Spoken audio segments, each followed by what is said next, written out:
Hi అండి, మా చెల్లి అయితే మటన్ కర్రీ చేస్తుంది.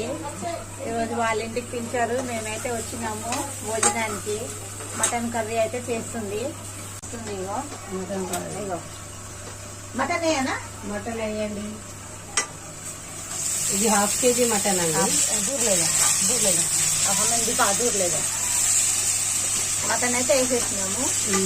ఫస్ట్ ఆనియన్స్ ఆయిల్లో ఫ్రై చేసుకోవాలి, బ్రౌన్ కలర్ వచ్చే వరకు ఆనియన్స్ ఫ్రై చేసుకున్న తర్వాత ఆనియన్స్ లోనే కొంచెం దాల్చిన చెక్క ఇలాంటి మసాలా వేసి, ఇదిగోండి ఇది బిర్యానీ పత్తా ఒకటి వేయాలి. ఈ పత్తా ఎందుకు వేస్తామంటే బిర్యానీ ఆకు మటన్ కొంచెం ముదురుగా ఉన్నప్పుడు ఈ ఆకు వేస్తే ఈ ఆకు వల్ల మటన్ చక్కగా మెత్తగా ఉడికిపోతుంది.